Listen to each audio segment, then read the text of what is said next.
nossos corações possam estar sempre abertos ao amor que Cristo tem para nos oferecer, né, pessoal?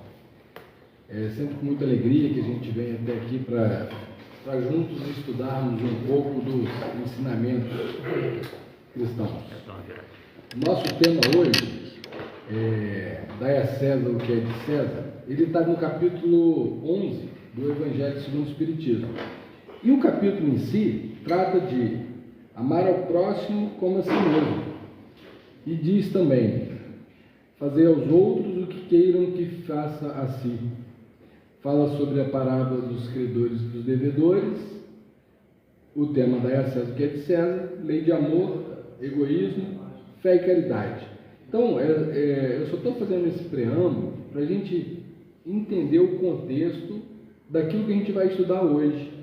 A gente está falando em Dai a César o que é de César dentro de uma ótica de amor, dentro de um capítulo que fala de amor ao próximo, dentro de um capítulo que fala daquilo que, no meu ponto de vista, é o maior ensinamento que Cristo vem tentando nos passar, né? Desde que veio a este planeta, nos ensinar o amor. Quando foi interpelado qual era a principal lei, ele disse: amará a Deus sobre todas as coisas e amará o próximo como a ti mesmo. Isso inclui todo o ensinamento.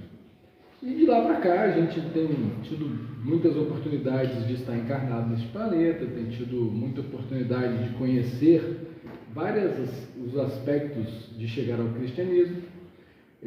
Não sei vocês, mas eu nessa encarnação comecei como católico, me parece que a maioria dos espíritas também tiveram alguma coisa por lá, e eu fui daqueles coroinhas, né, que fez catecismo, primeira comunhão, encontro de jovens, crisma, e são caminhos para chegar ao cristianismo, para entender o que Cristo vem nos ensinar, para nos aproximarmos de uma ascensão moral. E aí a gente vem tendo essas várias oportunidades, e agora no Espiritismo, através do que Kardec codificou, a gente tem o Pentateuco de Kardec tem, 460 títulos escritos, psicografados por Chico Xavier, Divaldo Franco já está em 260 e poucos, e fora tantas outras oportunidades de doutrina de psicografia que nós temos acesso. E se vocês olharem a tudo isso com um pouco de atenção, vão perceber que em todos os ensinamentos está contido a questão da lei de amor. Porque isso é a base. É para isso que a gente vem encarnando, é para isso que a gente vem tendo a oportunidade, enquanto desencarnados, de aprendizado, para voltar de novo e praticar o amor. Não é fácil, pessoal. Não é fácil. Deus podia ter nos criado já prontos para amar? Podia. Mas qual seria o mérito? O amor do nosso Divino Pai, ele é tão maior do que a gente pode e consegue imaginar ainda, com a nossa capacidade ainda bem infantil sobre o amor, que ele nos dá total liberdade. O maior presente nosso foi, sem dúvida, a vida. E o segundo maior presente, sem dúvida, também o livre-arbítrio. A oportunidade que nos é dada de escolha dos próprios caminhos. E aí, dentro deste preâmbulo todo, a gente então vai falar sobre Dai a César o que é de César. E aí nós temos uma passagem no Evangelho que diz: os fariseus, tendo-se retirado, entenderam-se entre si para enredá-lo com as suas próprias palavras. Mandaram então os seus discípulos, em companhia dos Heródios, dizer: Mestre, sabemos que és veraz e que ensina o caminho de Deus pela verdade, sem levares em conta quem quer que seja, porque nós, homens, não consideras as pessoas. Dizei-nos, pois, qual a tua opinião sobre isso? E aí perguntou: é-nos permitido pagar ou deixar de pagar a César o tributo? Jesus, porém, que lhes conhecia a malícia, respondeu: hipócritas, por que me tentais? Apresentai-me uma das moedas que se dão em pagamento do tributo. E tendo-lhe eles apresentado um denário, perguntou Jesus: de quem são as imagens? De quem são essa imagem e essa inscrição? E eles responderam: de César. Responderam: de César. E aí Jesus disse: dais, pois, a César o que é de César, e a Deus o que é de Deus. Ouvindo falar dessa maneira, admiraram-se eles da sua resposta e deixaram-se retirar. A questão proposta a Jesus era movida pela circunstância de que os judeus, abominando o tributo que os romanos lhes impunham, havia feito do pagamento desse tributo uma questão religiosa. Numeroso partido se fundara contra o imposto. O pagamento deste constituía, pois, entre eles, uma irritante questão de atualidade, sem que nenhum senso teria a pergunta feita a Jesus: é-nos lícito pagar ou deixar de pagar o tributo? Havia nessa pergunta uma armadilha. Contavam que os que a formularam poder, conforme a resposta, excitar contra Jesus a autoridade romana ou os judeus dissidentes. Mas Jesus, que lhes conhecia a malícia, contornou a dificuldade, dando-lhes uma lição de justiça, com o dizer: que a cada um seja dado o que lhe é devido. Essa sentença, dai a César o que é de César, não deve, entretanto, ser entendida de modo restritivo e absoluto, como em todos os ensinos de Jesus. Há nela um princípio geral, resumindo sob forma prática e usual e deduzido de forma circunstância particular. Esse princípio é consequente daquele segundo o qual devemos proceder para com os outros, como queiramos que os outros procedam conosco. Então, veja, Jesus, através dessa resposta que foi dada a quem queria provocá-lo, era uma situação que estava acontecendo na época. Os romanos cobravam impostos e aquela situação não era bem-vinda pelos povos da região, e aí resolveram colocar Jesus numa sinuca de bico. Vamos falar desse assunto, que é um assunto muito polêmico e que vai colocar Jesus em uma situação difícil. Dependendo da resposta, vai ficar difícil contra os romanos, que cobram os impostos. E dependendo da resposta, vai ficar difícil contra os judeus dissidentes, que ou ele vai apoiar ou ele vai rejeitar a questão do imposto. Porém, Jesus foi muito além. Jesus foi dentro do coração de cada um, como ele sempre faz. As nossas oportunidades de aprendizado das passagens que Cristo teve pela terra nos mostram a todo momento que ele era sempre muito atualizado. Tudo que foi ensinado por ele há mais de 2000 anos atrás é extremamente relevante ainda hoje. Lá na questão do lá na questão a mulher adúltera, o que ele diz? Jogai a primeira pedra aquele que não trouxer pecado em seu coração. E aqui ele diz: dai a César o que é de César e a Deus o que é de Deus. As pessoas que se preocupam em ser coerente, em trazer reflexões que façam sentido, em buscar respostas verdadeiras dentro do seu coração, vão entender facilmente o quanto ele se posicionou de forma adequada ao dizer: a questão financeira é uma questão mundana. É uma questão que vocês precisam suportar, porque são as regras. Mas a questão com Deus, que é a questão que importa, é individual. Cada um tem que trazer a própria resposta. Porque quando ele diz, dai a Deus o que é de Deus, ele toca no coração de cada um de forma muito individual. O Cristo tinha pleno conhecimento e consciência de que cada um de nós estamos em uma etapa evolutiva diferente. Então, para alguns entre nós, vamos ser um pouco mais amplos. Para todos nós, as questões são diferentes. Cada um de nós tem questões pontuais que incomodam. Alguns se satisfazem com alguma circunstância que outros abominam.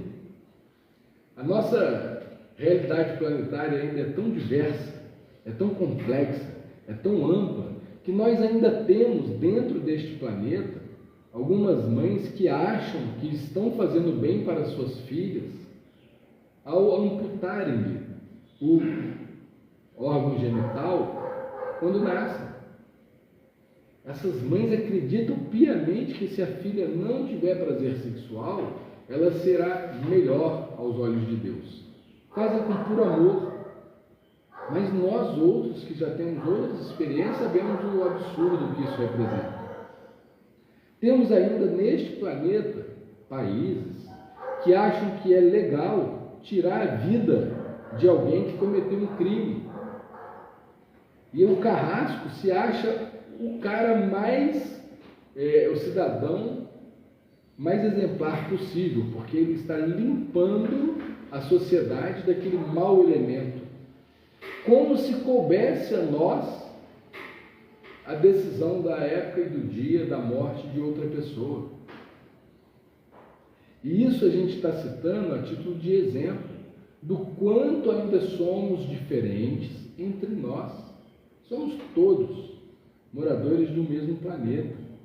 A gente tem, inclusive, aí na nossa história recente, essa guerra aí lá da Ucrânia.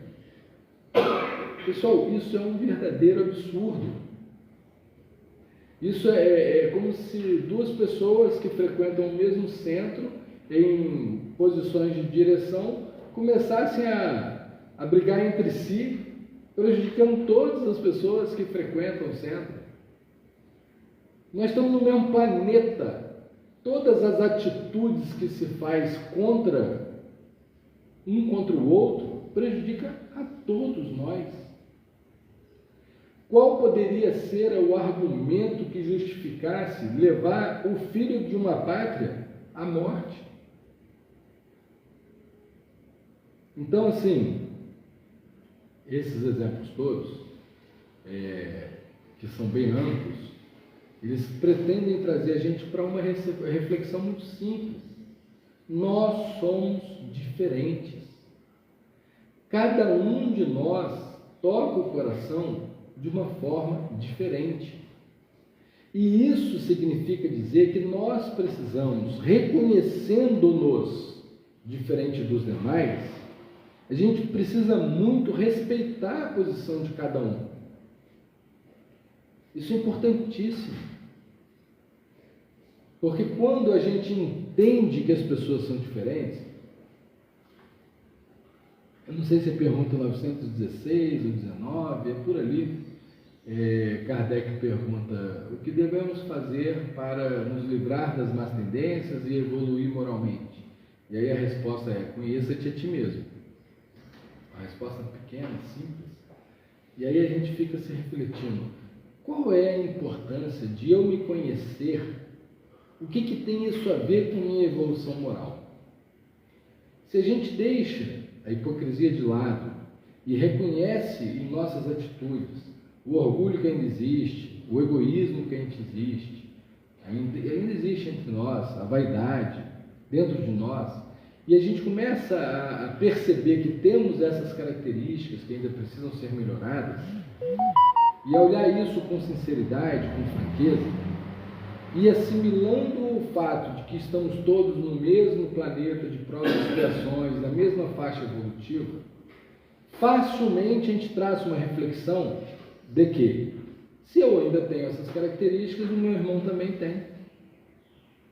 Ele também ainda tem questões que precisam ser trabalhadas, melhoradas, aprimoradas. E se eu quero ser aceito como eu sou, o meu primeiro passo é aceitar o próximo como ele é. Isso é amar ao próximo como a si mesmo. É desejar para o outro aquilo que desejo para mim.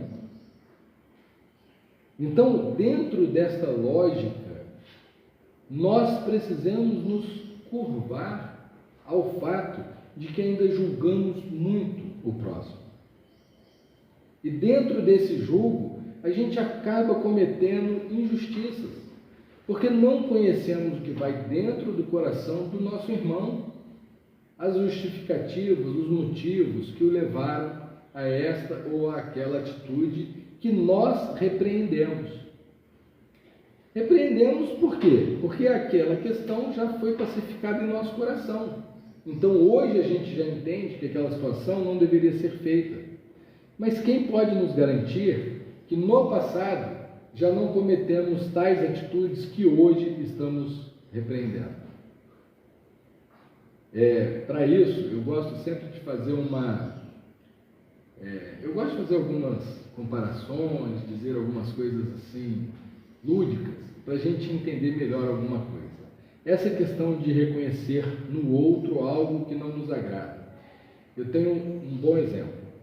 Imaginem vocês indo lá no pezinho do limão galego, pegando um limãozinho, dá uma flexionada nele para ele ficar bem molhadinho, corta ele no meio, espreme e pinga na língua. Todos nós sabemos exatamente o gosto que tem isso. Alguns conseguem só de pensar, salivar, deu uma puxadinha aqui no cantinho do maxilar, né? Quando a gente pega uma coisa muito ácida, está todo mundo sabendo do que se trata. Agora façam a mesma experiência com a jacotomba. Imagine você escolhendo uma jacotomba, cortando ela e experimentando. Antes que vocês fiquem muito preocupados, eu vou dizer, jacotomba não existe, tá, pessoal? A gente só está falando assim para vocês entenderem. Quando a gente trata de um assunto que não é conhecido, a gente não reconhece. Em outras palavras, tudo que nos incomoda no irmão, nós conhecemos. Ou porque já fomos ou ainda somos. Ou faz parte do nosso passado ou do nosso presente. Aquelas características nos incomodam. E é por isso que a gente aponta o dedo. E é por isso que a gente julga. E é por isso que a gente comete um equívoco. Nós precisamos, em regra, melhorar em nós mesmos aquilo que tanto criticamos nos irmãos. Isso é uma regra. Existem exceções? Sempre vai ter. Mas o mais importante aqui é trazer a reflexão. A gente precisa refletir sobre o que queremos para a nossa vida. Quando Jesus diz aqui, dai a César o que é de César e a Deus o que é de Deus, ele está deixando bem claro, fique à vontade para fazer o que lhe convier. Porém, saiba que tudo que a gente faz tem uma consequência. Tudo que fazemos tem uma consequência nessa vida. O plantio é opcional. A gente escolhe o que quer semear. Mas a colheita é obrigatória. Não tem como a gente se esquivar de colher aquilo que plantamos. Então vamos refletir sobre a nossa vida, sobre os ensinamentos que Cristo traz para a gente, de forma muito sincera, de forma muito contundente, trazendo para nós os exemplos. Em regra, a gente que está nessa posição de estudo, porque todo mundo aqui está estudando junto, tudo que a gente fala quando está dentro, coordenando um estudo, serve tanto para nós quanto para quem está ouvindo. Mas para a gente que está aqui dessa posição aqui, a gente sempre tem a oportunidade de ver umas reações, e tem uma que eu acho muito engraçada. Às vezes a gente dá um exemplo, fala alguma coisa, aí vê um cutucando o outro. Tá vendo? Foi para você. E a gente fica sabendo que chega em casa e fala assim, você devia ter ido hoje lá no centro, na palestra, tudo que o moço falou lá, você devia saber, você devia ouvir. Pessoal, não tem nada disso não. Tudo que a gente diz aqui é para nós mesmos. Vocês não têm noção tanto de puxão de orelha que eu me dou, que eu me levo, quando a gente se põe nessa posição de estudo, aonde a intuição vai nos levando. Porque apesar de não ter nenhuma mediunidade ostensiva, não temos a menor dúvida que nós estamos proferindo palavras que são necessárias, inclusive para a gente. E aí às vezes eu entro no carro e vou indo para casa e pensando, isso aqui foi dito para mim. Porque na verdade somos todos alunos. Existem entre nós pessoas que são missionárias? Sim, existem.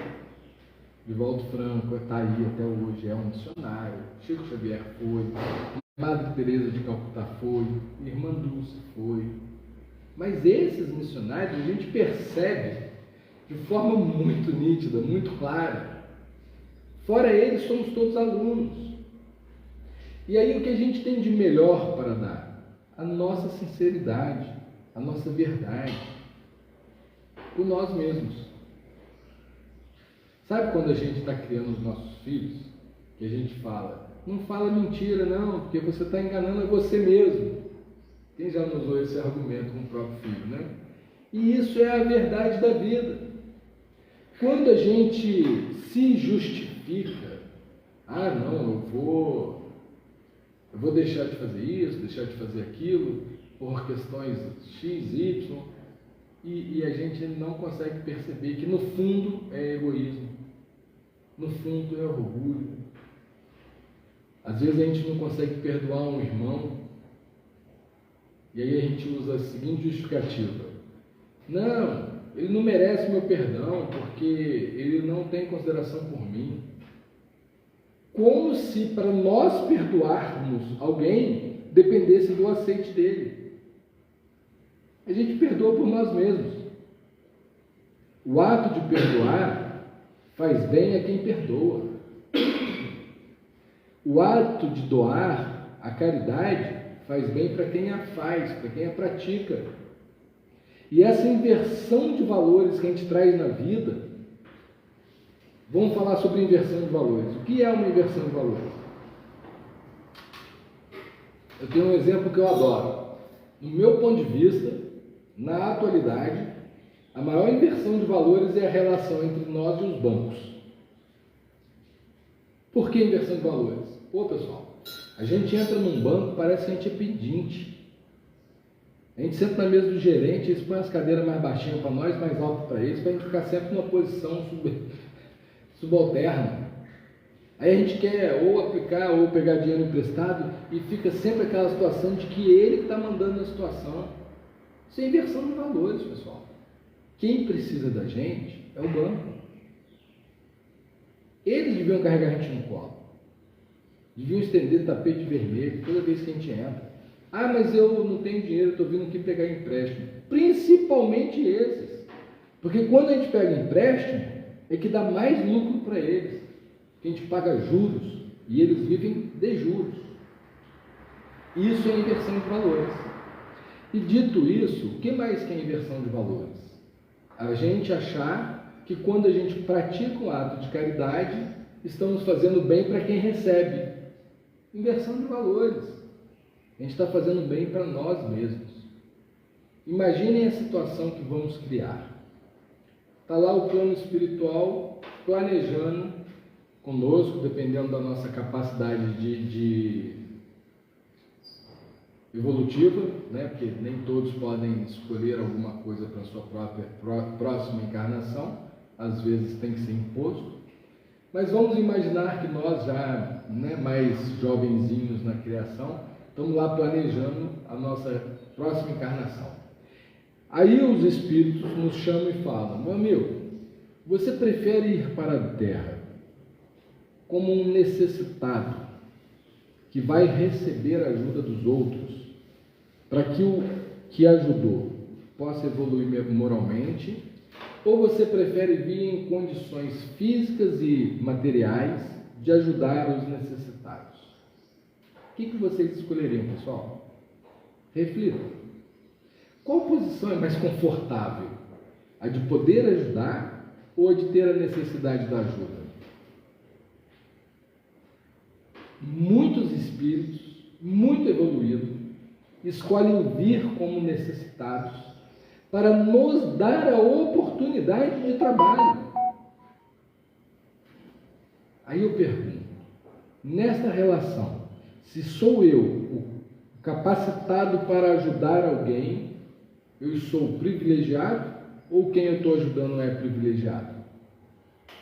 Reflitam sobre isso. Outra questão que eu acho interessante a gente trazer. Imaginem uma pessoa muito rica,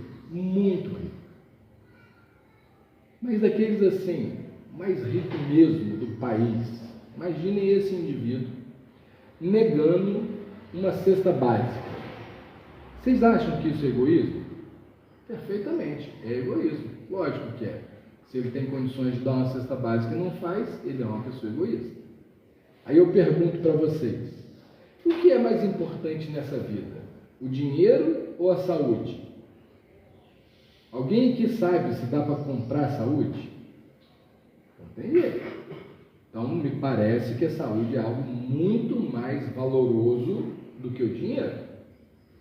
Então eu pergunto, imagine um indivíduo que goza plenamente da sua saúde física,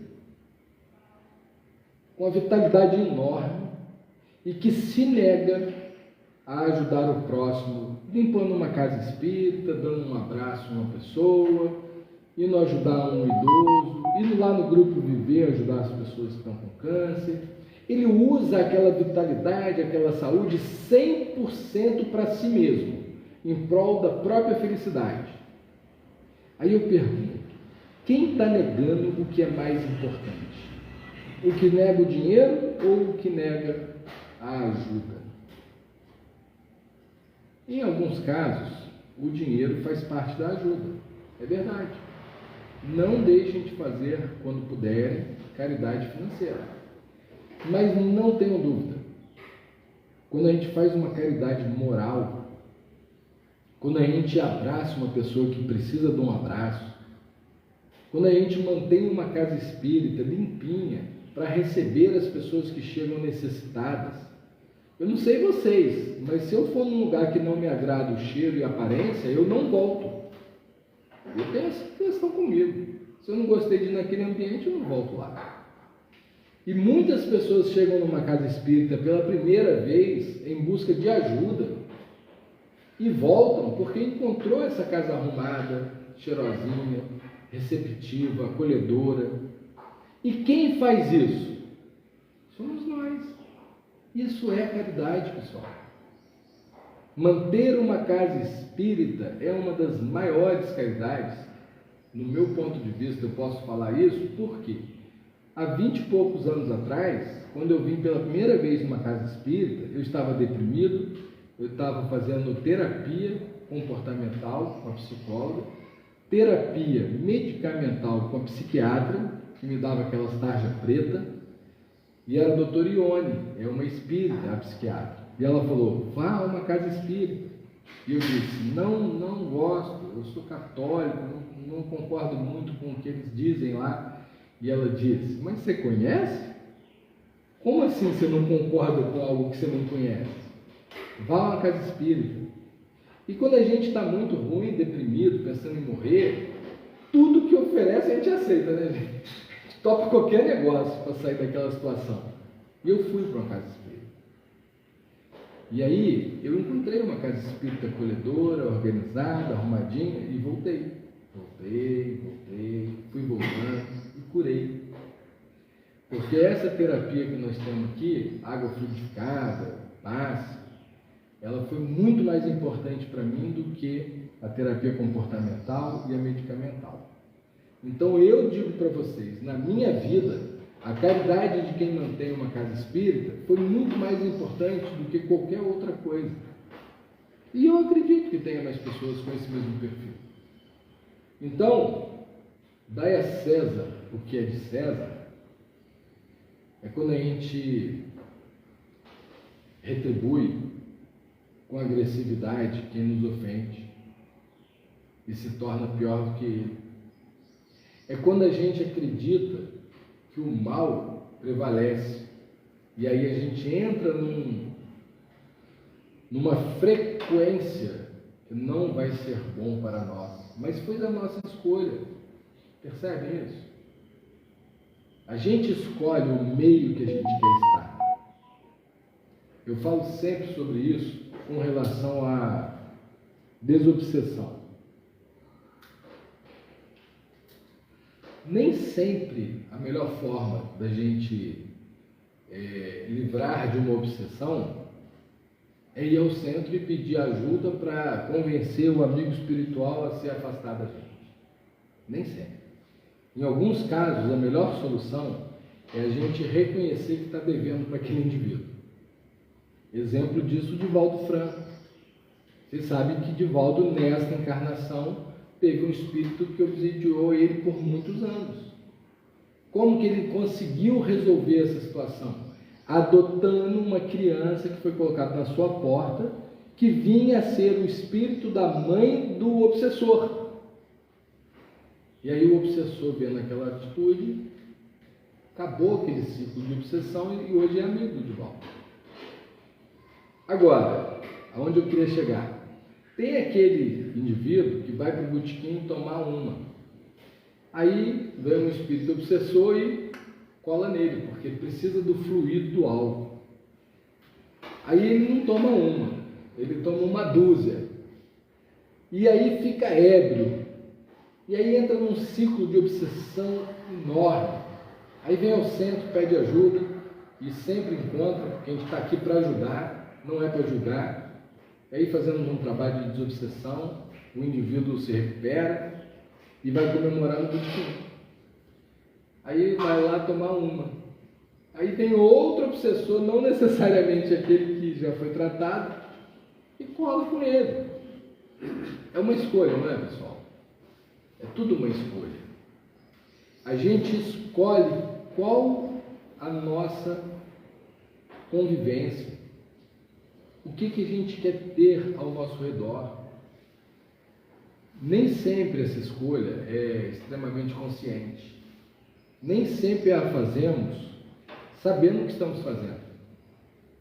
Mas é por isso que a gente está aqui, estudando, aprendendo. E é por isso que a gente estuda o Pentateuco de Kardec, para a gente ir entendendo. Lá na pergunta 919 que a gente citou, ou 16, não sei bem. Conheça-te a ti mesmo. A gente precisa fazer essa busca. Porque, imaginem vocês, todos conhecemos pessoas muito bem-humoradas, que chegam num ambiente de família, de confraternização entre amigos, e levantam, né, o clima do ambiente, fica todo mundo alegre, se abraçando. E tem pessoas extremamente mal-humoradas, que onde chegam baixam o nível, né? Fica aquela coisa pesada, carregada. Nem sempre essa pessoa que chega, bem-humorada ou mal-humorada, tem consciência do que ela está fazendo. Mas qual é a regra? A regra é que a pessoa bem-humorada acha que todo mundo é bem-humorado, porque todo mundo trata ele com alegria, com satisfação.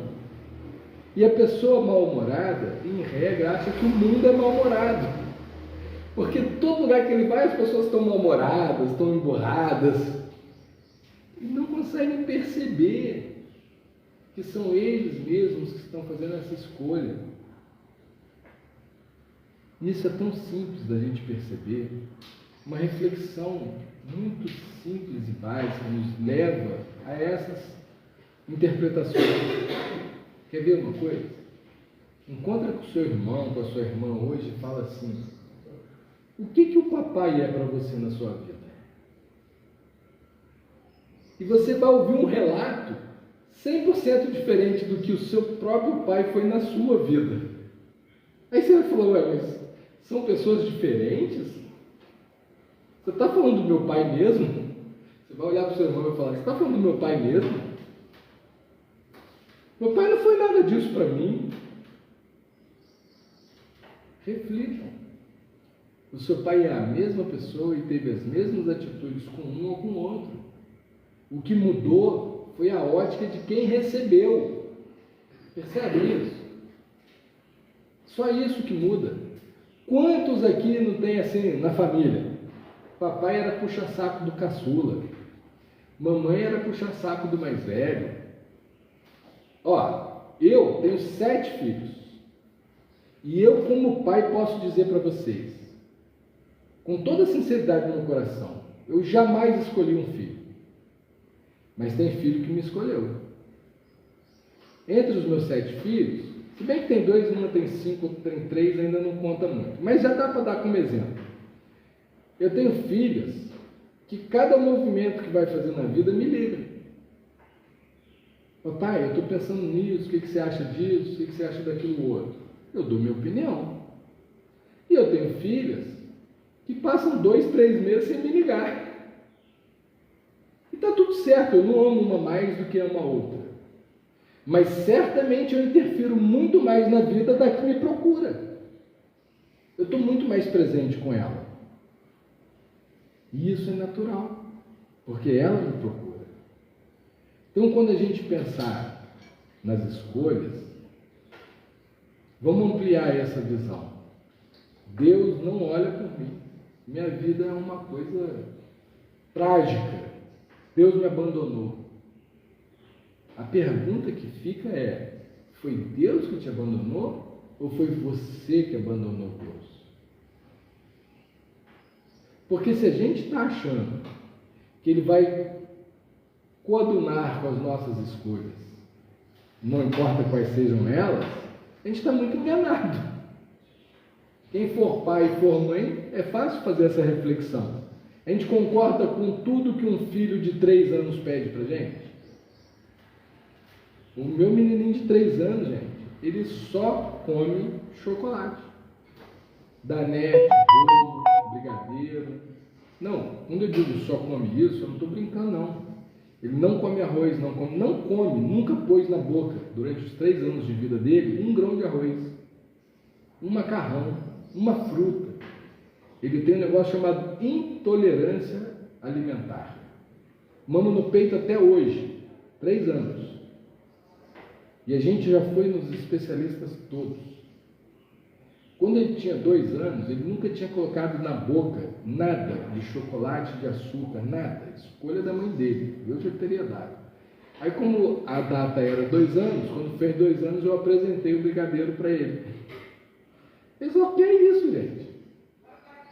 E aí, de segunda a sexta, a gente diz não para ele. Não, não, não. Aí chega sábado, ele acorda e fala assim: papai, hoje é sábado, quero meu danete.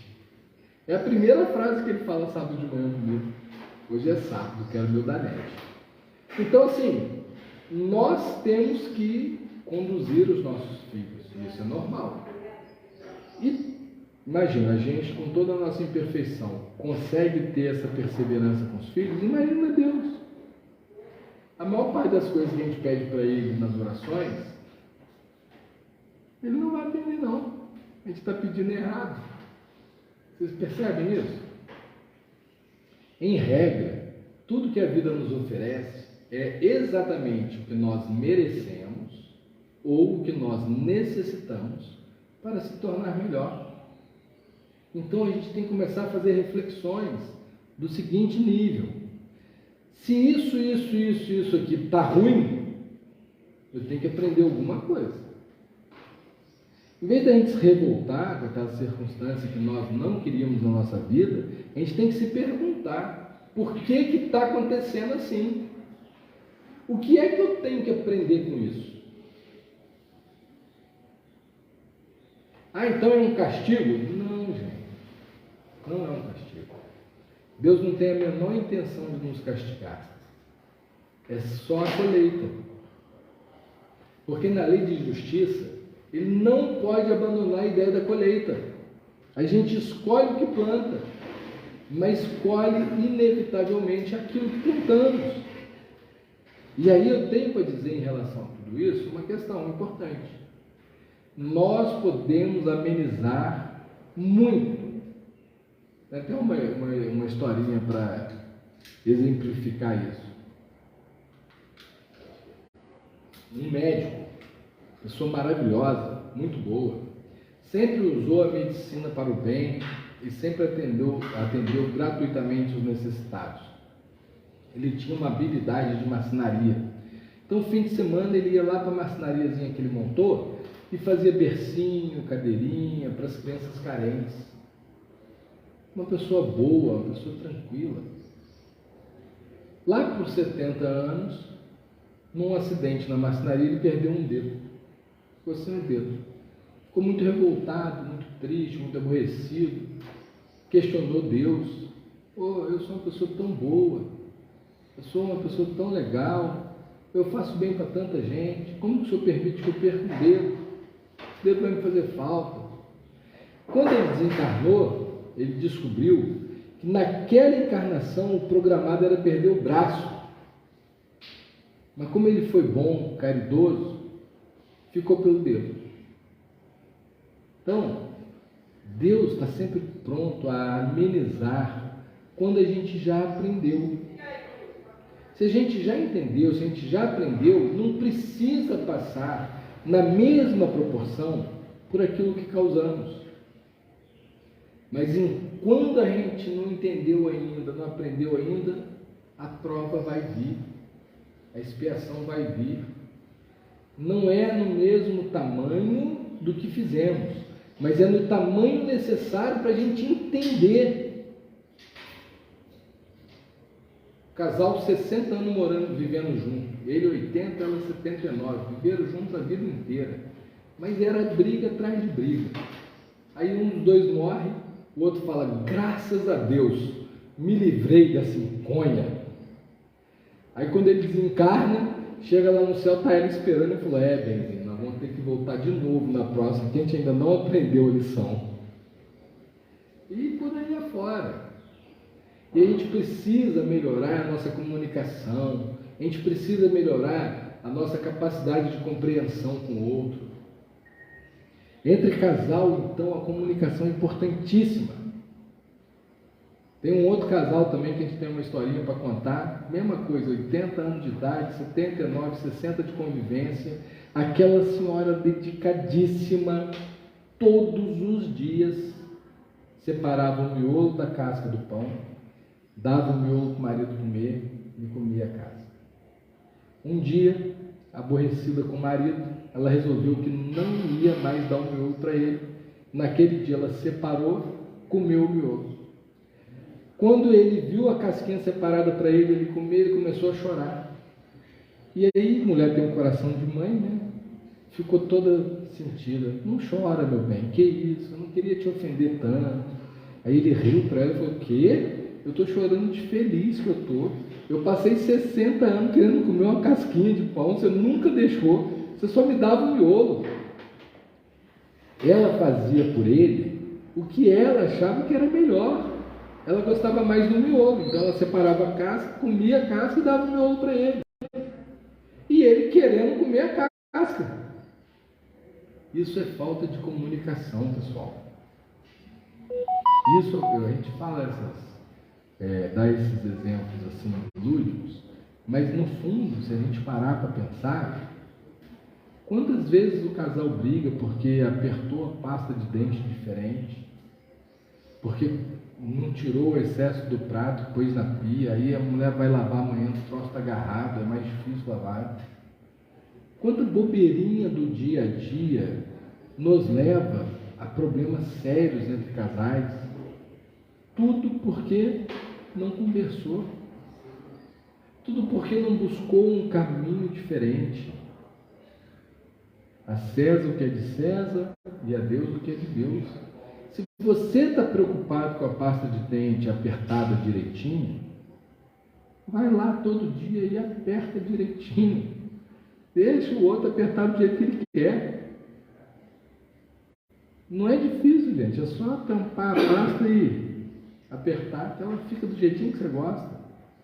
Cada um tem o seu valor, a sua preocupação.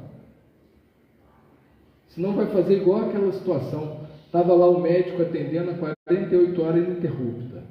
Uma fila de pessoas no SUS. Ele não conseguia ir embora. Ele queria atender todo mundo. E o pessoal lá de fora reclamando, né? Nossa, que demora, estou aqui há 10 horas. E ele lá dentro há 48 horas sem dormir, atendendo todo mundo. Aí o Cristo se compadeceu daquela situação, bateu no ombro do médico e falou: vai descansar que eu vou atender os próximos. Aí o próximo era um cadeirante, ele não conseguia andar. Aí ele entrou, Jesus olhou para ele e falou: levanta-te e anda. Aí ele levantou e saiu andando. Aí o pessoal de fora falou: nossa, que rápido, e o médico é bom? Ele falou: não, é igual todos os outros, nem ouve a gente.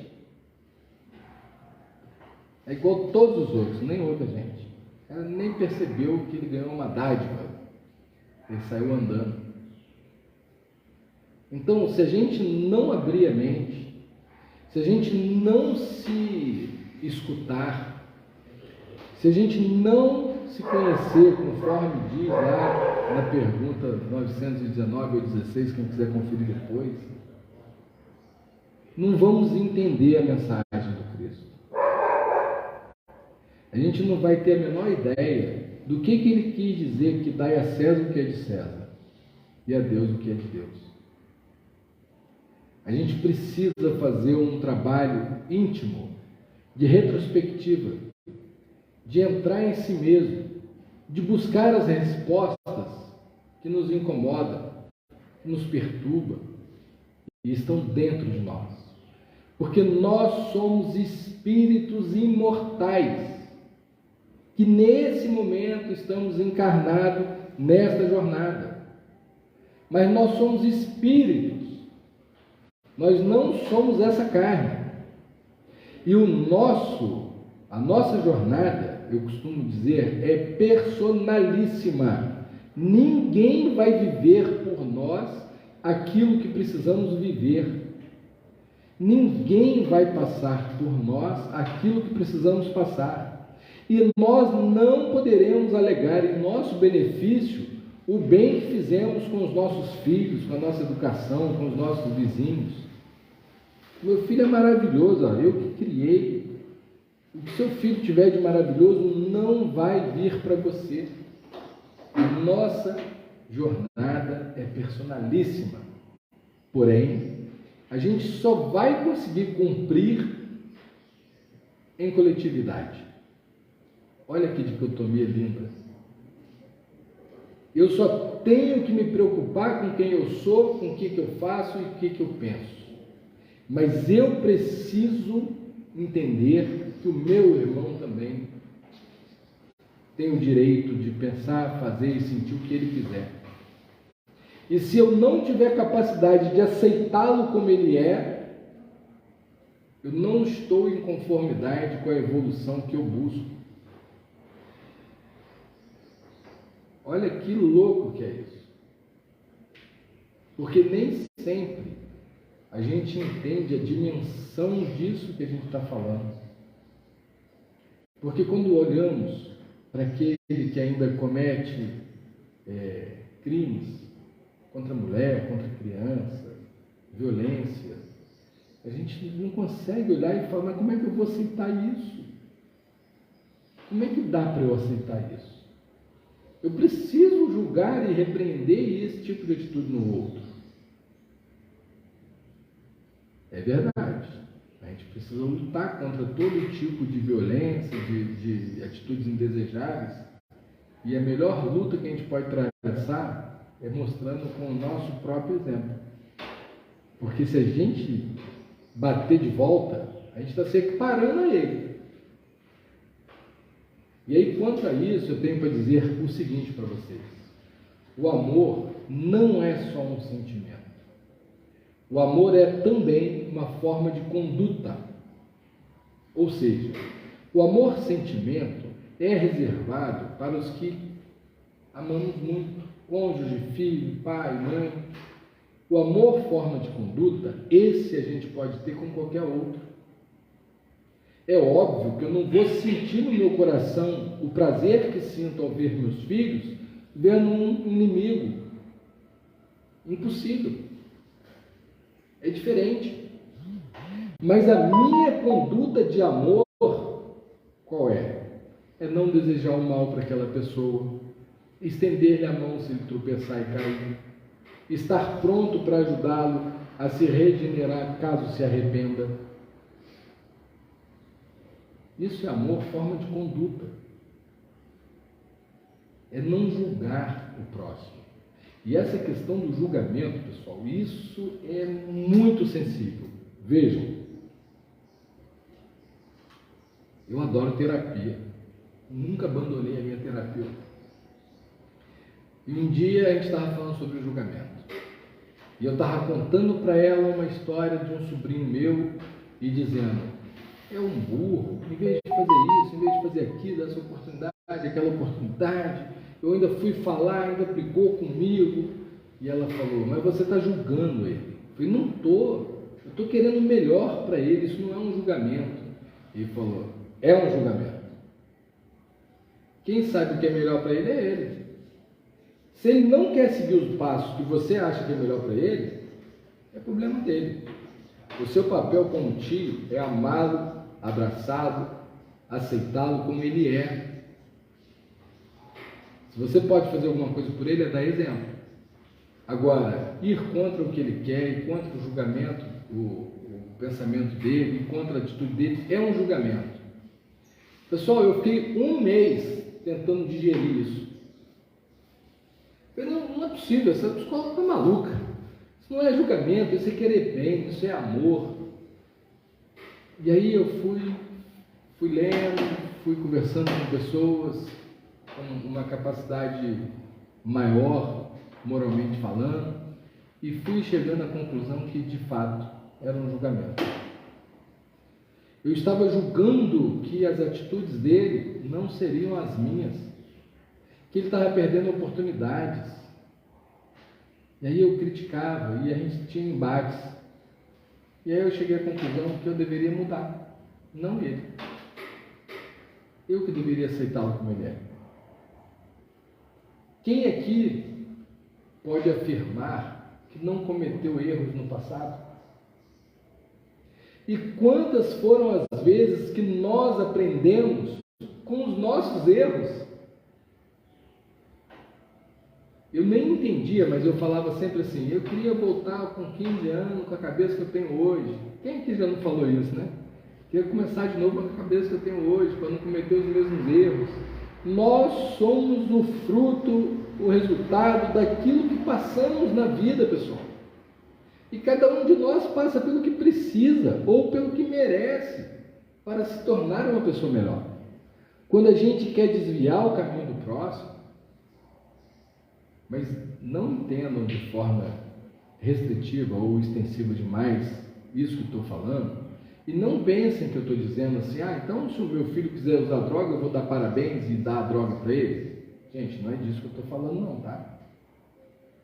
Nosso papel enquanto pai, enquanto tio, é orientar, é tentar tirar as pessoas de um caminho equivocado, mas através do amor, do exemplo, né? Não é através da crítica, da acusação, do dedo apontado na cara do outro. Porque verdadeiramente só sai da droga quem quer. Não é verdade? Qual o primeiro passo para a pessoa deixar de fazer aquilo que não é bom para a vida dela? E quando eu falo droga, gente, eu estou ampliando, tá? Estou falando de álcool, estou falando de cigarro, estou falando de sexo, estou falando de comida em excesso. Tem muitas drogas por aí, não é só essas ilícitas. A gente só muda se a gente resolver que quer mudar. A gente não muda porque o outro me impôs. E geralmente quando alguém muito mais, um pai com uma criança de 12 anos impõe, ele acaba aceitando a imposição, porque precisa aceitar, porque senão vai dar ruim pro lado dele. Mas com o tempo, vocês lembram que a gente falava assim no passado, né? Eu não sei se hoje em dia está assim mais, porque as coisas estão mudadas demais. Mas quando um pai não queria que a filha namorasse com um fulano e ia contra, é aí que ela ficava apaixonada mesmo, não era assim que funcionava? Quanto mais o papai e a mamãe falavam, esse aí não serve para você, mais apaixonada ela ficava. Dai a César o que é de César e a Deus o que é de Deus. Para quem que a gente vai dar algo? Pensem sobre isso, reflitam sobre isso, porque nosso objetivo aqui é trazer informações que levem a todos nós à reflexão íntima, para que, quem sabe, alguns não consigam mudar o rumo da própria vida com o resultado daquilo que vai refletindo. Esse é o estudo que a gente preparou para hoje. Quero agradecer a presença de todos, principalmente a paciência, e volto a palavra aí para a direção da casa para continuar os trabalhos.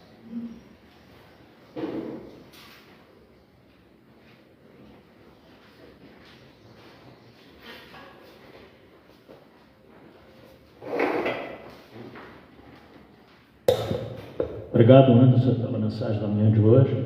Nosso amigo nosso de longa data, foi nosso médico de transporte uns 2 anos, né? Esse sul do estado do Rio inteiro me levou a fazer palestra por quanto é lugar. É vizinho, né? E leva o nosso carinho lá, sua família querida. Alguns avisos agora. Quarta-feira que vem, nós temos a palestra do Davidson Chico Xavier, Vida e Obra, dia 29 de março agora. Lá junto da mesinha do livro de assinatura de presença, nós temos 2 avisinhos aqui para vocês levarem para casa.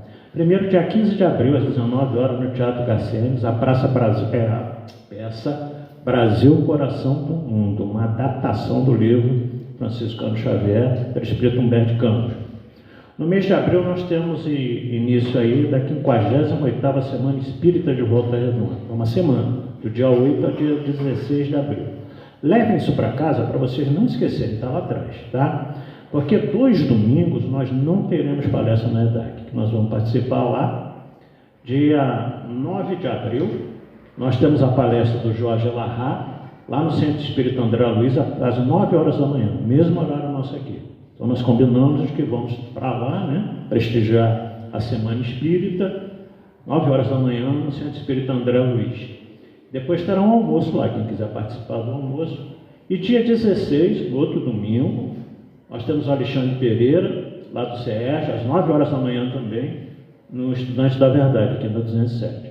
Então, dia 9 de abril, 16 de abril, não teremos a palestra no domingo aqui na EDAC, ok? Então, para vocês não esquecerem, pode pegar lá atrás, está na mesa lá de aviso. E vamos prestigiar as outras datas também, né? Nós temos no dia 10 de abril, o Jorge vai falar dia 9 de abril, às 9 horas da manhã, no André Luiz. Mas na véspera, dia 8, 4, sábado, estará às 19h30 no Caminho da Luz, tá? Falando sobre o tema Construamos a Paz Promovendo o Bem. No dia 10 de abril, nós teremos lá na União Espírita de Advertência Fraternal a Cátia Delgado. Dia 11, no Gelfa, Pedro Lacerda, às 19h30. Dia 12, a EDAC. Então nós temos uma palestra da Semana Espírita aqui na EDAC, procurem prestigiar. Dia 12 aqui será a Lilian Campos, lá do Sirineus. Dia 13, uma semana tem palestra todo dia. Dia 13, os estudantes da Verdade, a Fátima Baliza. Dia 14, no Centro Espírita Caminho da Luz, novamente, a Olímpia, lá de Valença. Isso da nossa, né, Carlão? Muito tempo. Dia 15, no Gelfa, novamente, com o Alexandre Pereira, que vai ser às 19h30, e isso no sábado à noite. No domingo, então, a gente estará aqui no Estudante da Verdade às 9 horas. Ok? Dia 9 e dia 16, não teremos palestra na EDAC. Avisem as outras pessoas, aquelas que estão nos assistindo ao vivo aí pelo Facebook. Agradecemos ao Carlão, né, que se prontificou aí, colocou o celular dele para filmar, transmitir ao vivo, já que o centro não funcionou. Ele e o Alberto ficaram tentando aí, a gente agradece de antemão. Nós temos 6 cadeiras de passistas lá dentro, então assim que a gente fizer a prece, 6 passistas em condição, por favor, se dirigam à sala de passe. Mais uma vez, então, agradecendo essa oportunidade, estamos aqui na manhã de domingo, pedindo a Jesus que nos ampare, nosso irmão Anderson também, agora e sempre. Pai nosso que estás no céu, santificado seja o vosso nome, venha a nós o vosso reino, seja feita a vossa vontade, assim na terra como nos céus. O nosso de cada dia nos dai hoje, perdoai as nossas ofensas, assim como nós perdoarmos a quem nos tem ofendido. Não nos deixeis cair nas tentações do caminho, mas livrai-nos de todo mal, porque são teus o reino, o poder e a glória para todos sempre. Com essa prece nós estamos encerrando a primeira parte, partindo para a segunda na sala de passe. Aqueles que tiverem necessidade, aguardem no salão. Outro lembrete aqui que a Marisa me mandou pelo celular, pediu para lembrar vocês. A casa não tem mais aquele trabalho de distribuição de cesta básica para várias famílias, mas nós temos algumas carências aí. Então tem algumas famílias que estão nos procurando aí. Então quem puder trazer mantimentos, tá? Para que a gente possa atender essas poucas famílias, mas está em torno de 3 ou 4 famílias que estão necessitando. E a gente não tem nada ali na secretaria. Tem agora um pouquinho que o Emil trouxe, né? Alguém trouxe aí. Então quem puder lembrar de, quando fizer as compras do mês, separar alguma coisinha e trazer para a gente aí, a gente agradece de antemão. Dá paz a todos. Um bom domingo.